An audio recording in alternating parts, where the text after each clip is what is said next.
여러분 안녕하세요.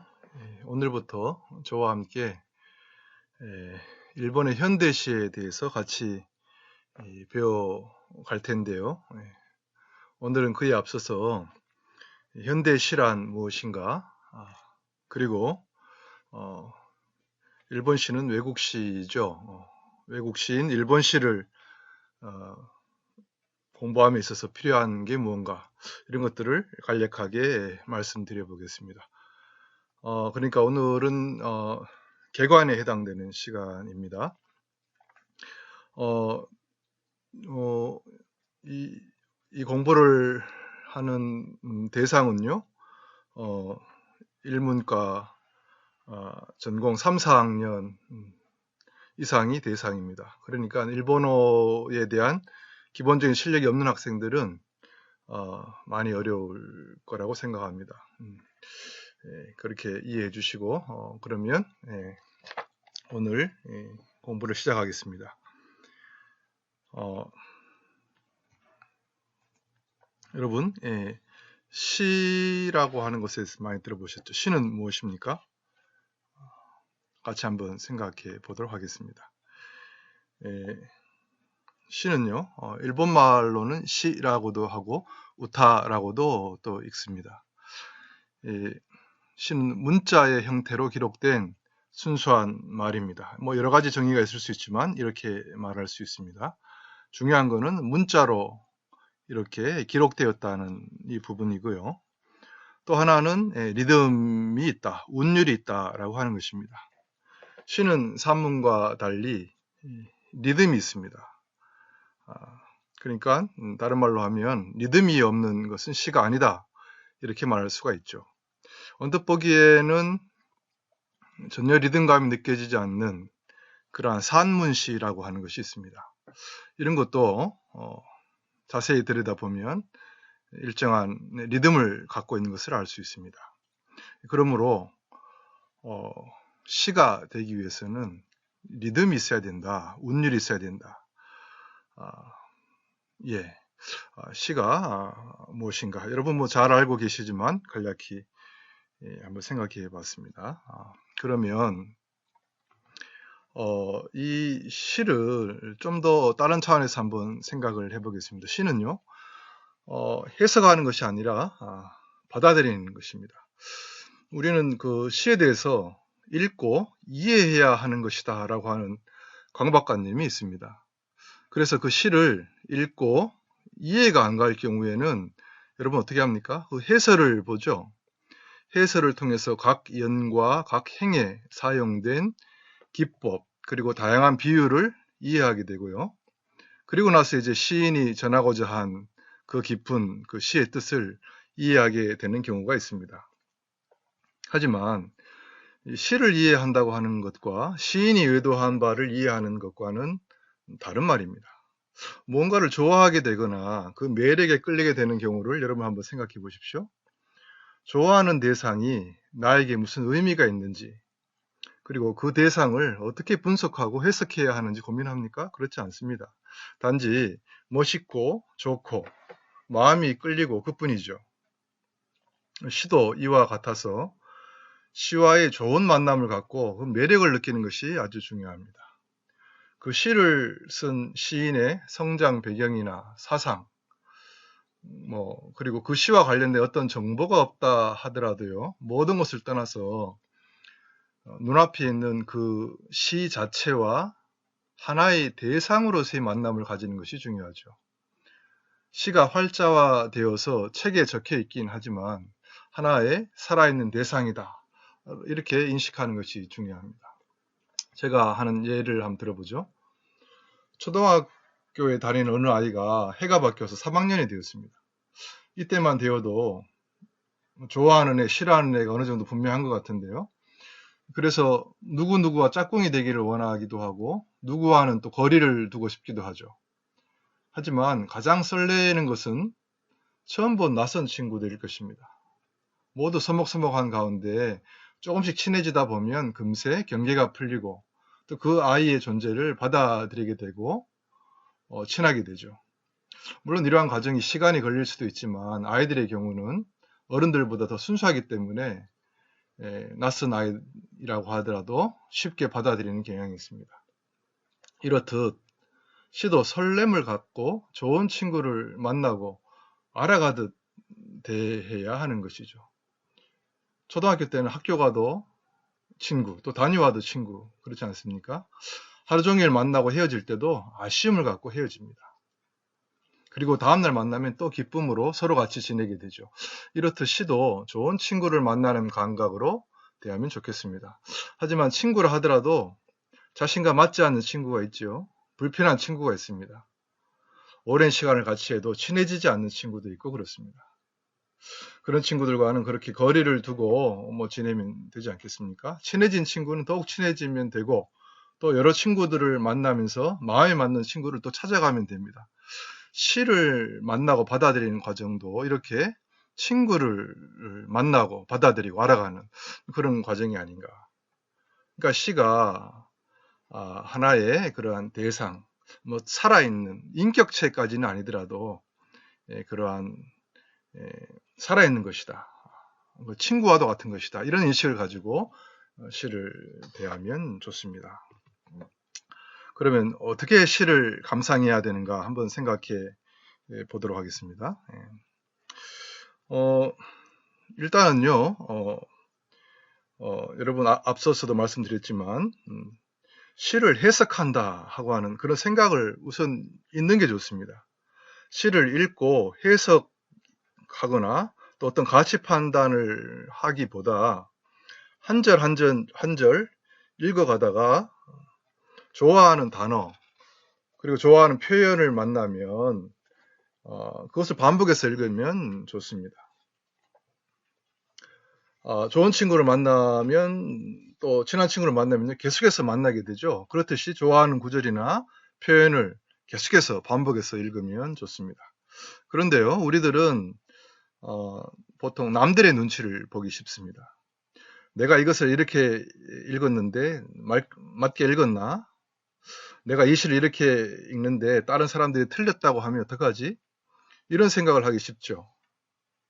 하지만 전혀 그런 생각을 할 필요가 없습니다. 어떻게 보면 시를 서로 다르게 읽는 것은 너무나도 당연한 것입니다. 자신이 그렇게 느끼고 또 매력을 느끼면 되는 것입니다. 자신의 내면에서 느끼는 감동, 그 느낌이 다른 사람하고 꼭 동일해야 할 필요는 없는 것입니다. 시에 대해서 느끼는 자신만의 매력이나 그런 감동이 많을수록 그 시에 대해서 모든 사람이 공통적으로 느끼게 되는 그런 보편적인 감상에 가까워질 수 있다고 말할 수 있습니다. 그러므로 어떤 점에서는 시에 대한 나만의 감상은 시인의 의도나 시의 성격을 초월하는 경우도 있습니다. 시인이 어떤 의도 가운데 그 시를 썼든 간에 독자인 내가 감상해 가는 중에 전혀 다른 시로 그 시가 탈바꿈할 수도 있는 거죠. 그래서요. 먼저 시를 감상하기 위해서는 좋아하는 부분을 반복해서 읽어라. 이것을 생각하면 좋을 것 같고요. 두 번째는 시를 사랑해야 된다라고 하는 건데요. 우리는 꾸준히 인내를 가지고 시간을 들여서 시를 읽고 시와 대면해 가는 것이 중요합니다. 우리가 뭐든지요, 좋아하고 사랑하는 것에는 시간을 들이고 또 노력을 들이지 않습니까? 다소 어색하고 힘이 드는 부분이 있다고 하지만 설레는 마음을 가지고요, 꾸준히 사랑해 가다 보면 그 시가, 어려웠던 시가 어느 순간에 나에게 깊이 들어와 있는 것을 알게 됩니다. 새 학기에 설레는 마음으로 친구를 사귀어 가듯이 초등학교 시절 우리의 풋풋하고 순수했던 그런 친구를 사귀어 가듯이 말입니다. 시도 그렇게 우리들과 만남을 가지게 되는 것이죠. 그런데 분명 시를 사랑한다는 것이 쉽지만은 않습니다. 어려운 부분도 분명히 있습니다. 여러분, 시가 왜 어려울까요? 왜냐하면요, 시에는 인생이 담겨 있기 때문이죠. 우리의 삶과 일상이 그 시에 녹아 있기 때문입니다. 시가 쉽다고 하는 것은 삶이 쉽다고 하는 것일 텐데요. 만일 누군가가 인생은 어두움이 없고 빛만 있는 것이다, 이렇게 생각하는 사람이 있다면 그 사람은 시를 읽어도 그 시를 알 수가 없을 것입니다. 인생에는 반드시 어두움이 있습니다. 우리가 인정하든 인정하지 않든 인생은 우리에게 늘 밝은 그 빛만 비춰주지는 않습니다. 그 삶에는 분명히 힘들고 어려운 것이 있습니다. 고통스럽고 좌절의 기억으로 가득 찬 부분이 우리의 삶에는 분명히 존재합니다. 그리고 무엇보다 표현도 납득하고 받아들이기 어려운 것이 아주 많아서 시를 사랑하기 어렵다고 느껴질 때가 많습니다. 한번 읽었는데 도대체 무슨 말인지 이해하지 못할 때 우리는 시에 대해서 금세 좌절감을 느끼게 되죠. 하지만요, 이렇게 시에는 어렵고 힘든 부분이 반드시 있습니다. 그렇지만 이렇게 힘들고 어렵기 때문에 더 재미있을 수 있다, 이런 말씀을 드리고 싶습니다. 여러분, 자전거를 처음 배우던 애가요, 여러 번 넘어지면서 혼자서 자전거를 운전할 수 있을 때 그 쾌감이 어떻겠습니까? 어려움을 넘어서는 순간에 새로운 기쁨을 만나게 되는 겁니다. 어려움이라고 하는 것이 없어지지는 않죠. 그렇지만 그 어려움을 대하는 나의 자세가 바뀌기 때문에 그 어려움은 나에게 또 다른 재미로 다가온다고 하는 것입니다. 여러분, 시를 한번 사랑해 보세요. 그것은 인내를 가지고 꾸준히 시와 대면해 나간다고 하는 의미인데, 그러면 분명히 놀라운 발견이 있을 수 있습니다. 이것은 매사에 적용할 수 있는 것입니다. 그러니까 우리가 시를 사랑하고 시를 공부한다고 하는 것은 우리의 삶을 돌아본다고 하는 의미고요. 우리의 삶을 성숙하게 한다, 뭐 그런 의미와도 통하는 말이 됩니다. 지금까지 우리가 시를 어떤 자세로 감상해야 되는가를 말씀드렸는데, 지금부터는 시를 대하는 자세, 기본적 요소의 몇 가지 측면에서 한번 생각해 보겠습니다. 오늘은 좀 이론적인 얘기를 해서 좀 지루할 수 있을 텐데요. 다음 시간부터 다루는 그러한 실제적인 시를 대하는 것의 그 기본적인 자세를 말씀드리는 거기 때문에 한번 잘 귀를 기울여서 들어주시기 바랍니다. 여러분, 시를 아까 제가 말씀드렸죠. 시는 하나의 인격체와 살아있는 것과 같이 대해야 된다, 이런 말씀을 드렸는데, 여러분들이 만약에 친구를 대할 때, 누군가를 대할 때 어떤 자세로 대합니까? 그 자세가 정말 중요한데요. 시도 그러한 자세로 돼야 된다, 이런 말씀을 드립니다. 먼저 요즘 시는 일단 읽어야 됩니다. 이게 참 쉽지 않은데요. 시는 산문과 달라서 소리를 내어서 낭독할 때 비로소 그 시가 가지고 있는 생명력과 접할 수 있는 확률이 높아집니다. 소리를 내서 가면서 스스로가 그 시와 만남을 가져야 됩니다. 낭독해 가는 중에 의미 있는 발견을 하게 되는 거죠. 그리고 이렇게 읽다 보면 같은 시라고 하더라도요, 작년에 읽었을 때의 느낌하고요, 또 올해 읽었을 때의 느낌이 많이 다릅니다. 왜냐하면 나도 살아서 움직이지만 또 시도 살아서 움직이기 때문입니다. 우리는 참 그 소리를 내어 가지고 읽는 것을 귀찮아하죠. 그리고 소리를 내는 것에 많이 의미 부여를 하지 않습니다. 하지만요, 여러분들, 우리 조상들이 옛날에 어떻게 공부했나 한번 생각해 보세요. 다 소리 내어서 읽었습니다.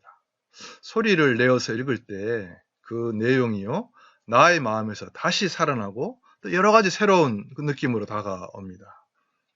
단지 눈으로 따라가면서 봤을 때와는 전혀 다른 차원의 그런 느낌을 경험하게 되죠. 시는 산문과 다릅니다. 물론 소설도 소리를 내서 읽고 하는 케이스가 많이 있는데, 시라고 하는 것은 더더군다나 소리를 내서 낭독해야 되는 것입니다. 그럴 때 시의 본질에 많이 접근할 수 있다, 이런 말씀을 드리고 싶습니다. 그리고 우리가 시를 대할 때 어떤 자세로 대해야 되는가? 경험이 없어도 괜찮다, 이게 무슨 말인가? 경험이 중요하지 않다, 이런 얘기는 아닙니다. 시는요, 많은 경우에 시인의 경험을 기반으로 쓰여집니다.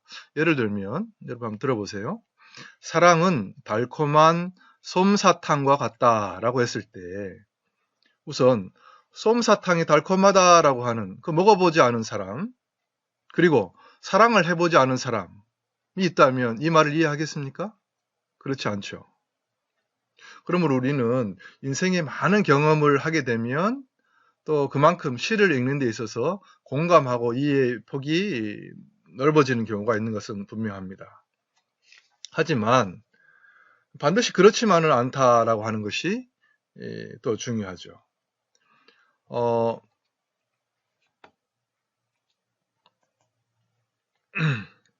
시인이 경험이나 체험을 전하고자 의도하지 않은 시가 있을 수도 있다는 겁니다. 설령 어떤 시인이 그 시를 통해서 자신의 경험이나 뭐 체험을 전하고자 했다. 뭐 그렇다 하더라도요. 그 시를 읽을 때는 읽는 사람이 자신만의 방식으로 공감하고 충분히 감동받을 수 있다는 거죠. 그러니까 여러분, 나는 경험이 없으니까 이 시를 읽는 것에는 무리가 있다. 이렇게 생각하는 생각은 또 성급한 생각이다. 라는 말씀을 드리고 싶습니다. 시를 통해서 미지의 세계를 배우고 한 번도 해보지 않은 그런 미지의 경험을 여러분 시를 통해서 할 수가 있는 것입니다. 많은 경우에요. 익숙한 경험은 우리에게 도움을 줄 때가 많습니다. 하지만 그것이 오히려 새로운 생각을 가로막는 경우도 많이 있죠. 한 번도 경험해보지 않았다면 오히려 호기심을 갖고 시 속에 새로운 감정을 발견해낼 수 있을 텐데 자신이 가지고 있는 그러한 선입견으로 새로움을 발견해내는 그런 상상력의 작용을 방해하는 경우가 많이 있다는 것입니다. 그러니까 경험이 없기 때문에 이 시를 이해하기 어렵다. 이런 것도 변명이 될 수 없다. 이런 말씀을 드립니다. 그리고 여러분, 그 다음 보겠습니다. 시를 대할 때 어떤 자세로 대해야 되는가 한번 보도록 하겠습니다. 시인의 의도보다 중요한 것이 있다라고 하는 거죠. 시는 여러분 알다시피 함축적인 언어로 이루어져 있습니다. 다양한 기법이 또 동원이 됩니다. 상징이라든지 비유라든지 이것이 그것에 해당되는 건데요. 이러한 기법들은 시인이 전하고자 하는 바를 효과적으로 전달하기 위해 사용한 장치라고 할 수가 있습니다.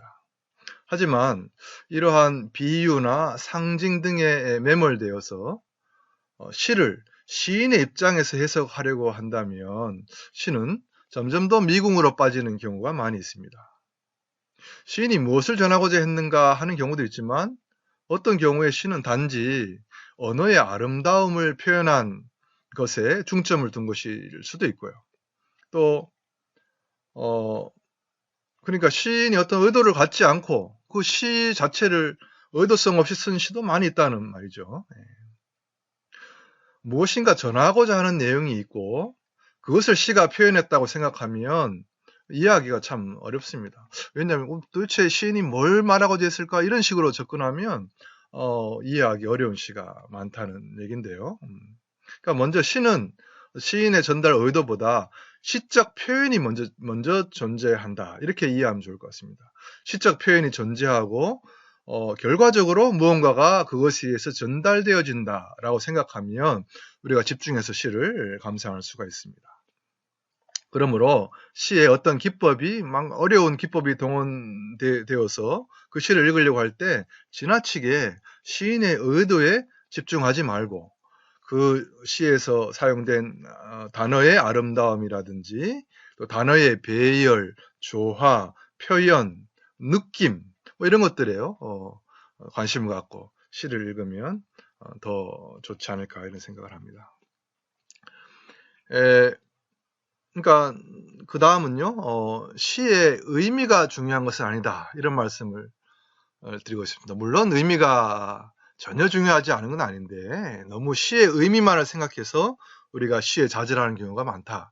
그러니까 시의 의미보다 더 중요한 것이 있다. 이런 말씀을 드리고자 하는 겁니다. 여러분 시를 읽어가면서 멋있다라고 한다든지 좋다라고 하는 그 부분을 분명히 발견하게 될 것입니다. 그것이 중요합니다. 그러니까 즉 의미를 생각하기 전에 시를 읽을 때 감동을 받는 그것이 그 부분이 중요하다는 거죠. 여러분 제가 일본어 시를 하나 가지고 나왔는데요. 한번 보세요. 제가 아까도 말씀드렸지만 3, 4학년 일본어를 공부한 그 학생이 대상이다라고 했습니다. 제가 한번 시를 읽어보겠습니다. 여러분도 한번 따라서 한번 보세요. 25. 世界の中で私が身動きする230。26. 人が私に向かって歩いてくる232。27. 地球は火の子供で身重だ234。28. 眠ろうとすると236。29. 私は思い出を引き写している238。30. 私は言葉を休ませない240。31. 世界の中の用意された椅子に座ると242。32. 時折時間がたゆたいの演技をする244。33. 私は近づこうとした246。34. 風のおかげで木も動く喜びを知っている248。35. 街から帰ってくると250。36. 私があまりに光を見つめたので252。37. 私は私の中へ帰ってゆく254。38. 私が生きたら256。39. 雲はあふれて自分を捨てる258。40. 遠さのたどり着くところを空想していると260. 여러분 어떠세요? 비교적 쉬운 일본어로 쓰여진 시인데요. 일본어를 어느 정도 공부한 친구들은 쉽게 이해하지 않았나 생각합니다. 일본어의 그런 내용은 자취하고라도 여러분 이 시를 읽고 난 느낌이 어떻습니까? 물론 다 각자가 다를 수 있습니다. 이 시는요, 타니가와 슌따로라고 하는 일본에 지금도 살아있는 현대시의 거장입니다. 그 시인의 어느 시집의 목차입니다. 여러분 이것이 목차라고 눈치챈 사람이 있습니까?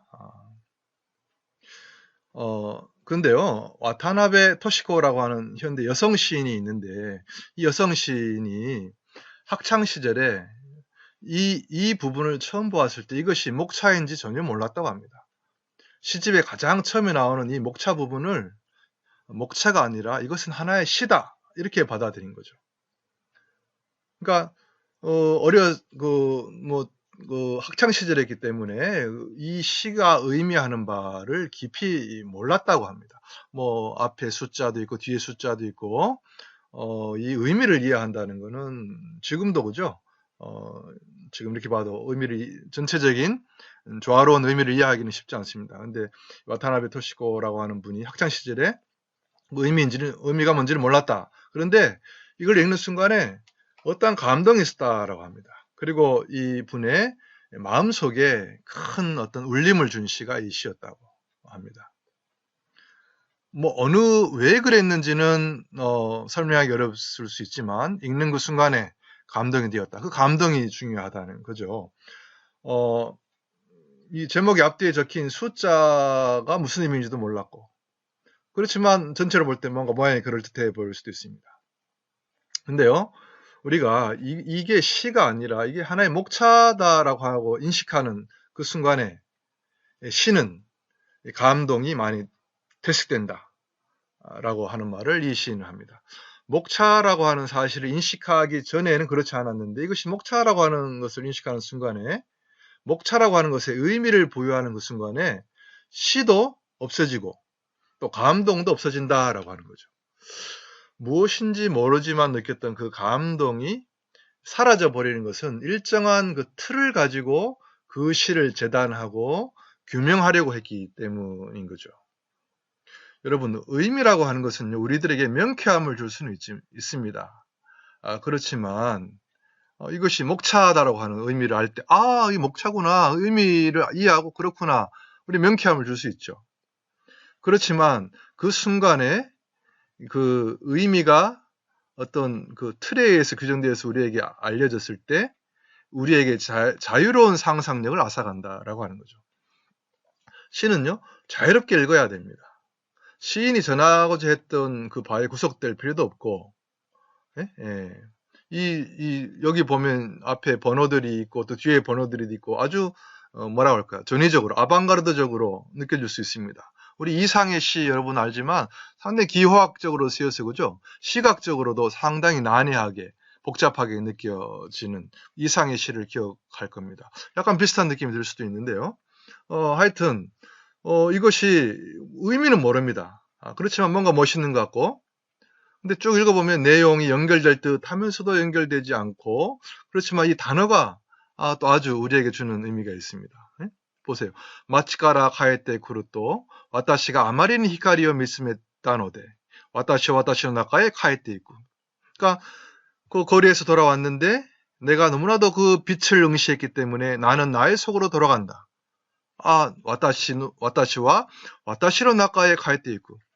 좋은 말 아닙니까? 와타시노 나카에 카에테 있고. 이런 부분에 감동을 받는다고 하는 거죠. 전체적인 의미가 보다도 이러한 부분에 감동을 받는 것이 중요하다는 말씀을 드립니다. 그러니까 여러분 다시 말씀드리지만 시는 자유롭게 읽어야 됩니다. 지금 내가 이해하지 못한다고 하더라도 이해하지 못하는 부분은 그대로 놓아두면 괜찮습니다. 자신이 받은 그 감동을 소중히 간직하고요. 이해되지 않는 부분은 그대로 두고 나중에 한번 더 읽으면 될 것 같습니다. 예, 그리고 시를 우리가 어떤 자세로 대해야 되는가 오늘 마지막 순서인데 말씀을 드리고자 합니다. 조금만 참아주세요. 예.